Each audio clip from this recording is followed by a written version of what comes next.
Hello and welcome to another video. The GTX 1080 was released in mid-2016 for over £500 and can still be seen going for over £300 on places like eBay. But today I picked up one of the cheapest ones in the UK, so let's take a look at it.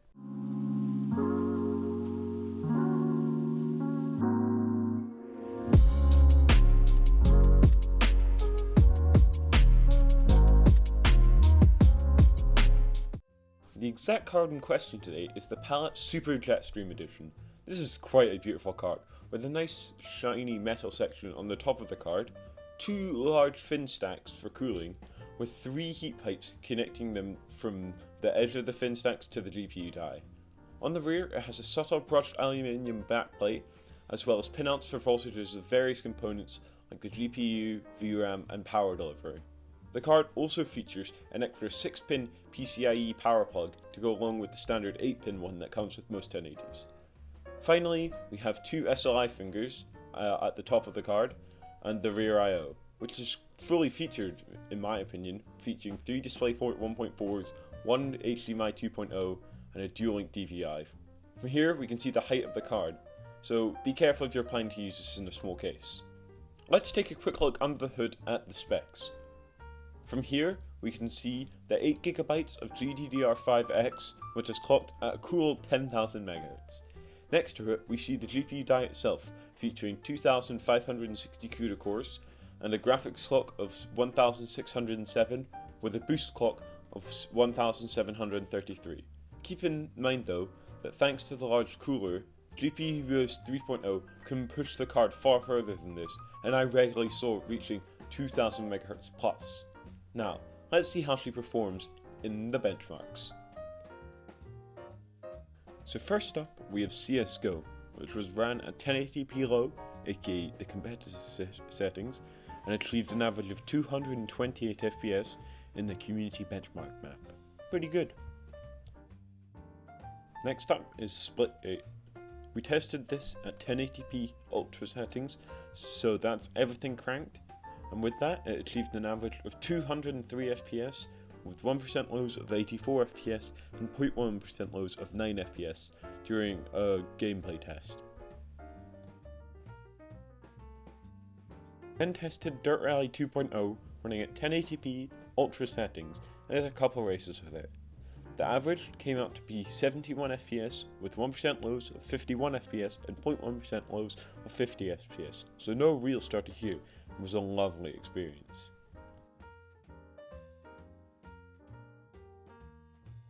Apex Legends was run at 1080p with everything maxed out. The averages were taken across several rounds and it achieved an average FPS of 83 with 1% lows of 10 FPS and 0.1% lows of 2 FPS. These lows were from large lag spikes at the start of each game and was not representative of actual gameplay, so you get much more than 2 FPS for like your drops in FPS.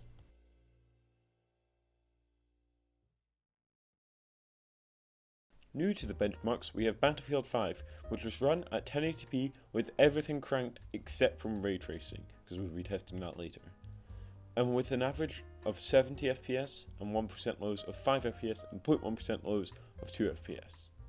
These lows were from large lag spikes towards the start of the test, and it really didn't happen later on in test, just at the start, and afterwards it was around that 70 mark the entire time.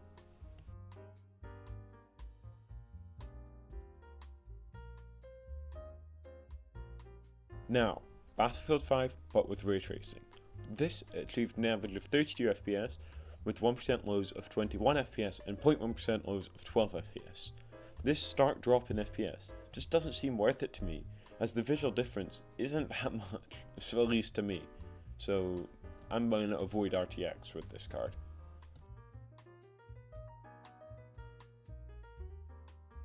The last gameplay test we did was Control at ultra settings. With a short game run around one of the most demanding sections in the game, it achieved an average of 50 FPS with 1% lows of 33 FPS and 0.1% lows of 13 FPS.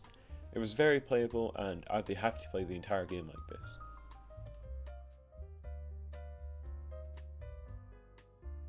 finally, we have good old Unity in heaven.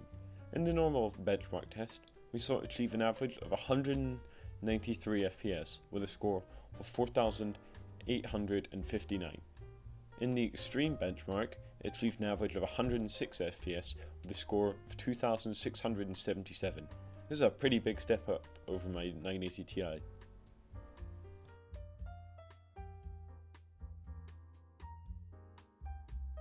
Now, I know what you may be asking. How did you get RTX running on a GTX card? Well, I'm glad you asked. Nvidia added RTX support to GTX cards that have more than 6 gigs of VRAM a while back. So any Pascal or newer card with more than 6 gigs of VRAM can now do RTX. They do struggle a bit though, so I wouldn't recommend it unless you're just wanting to try it out. So, I know at the start of the video I said I bought the cheapest one, but I never mentioned the price. Well, I only paid £230 for this card, and that included the box and all the original accessories, which was just a Molex to PCI Express power adapter. But yeah, that is one of the cheapest ones I could find.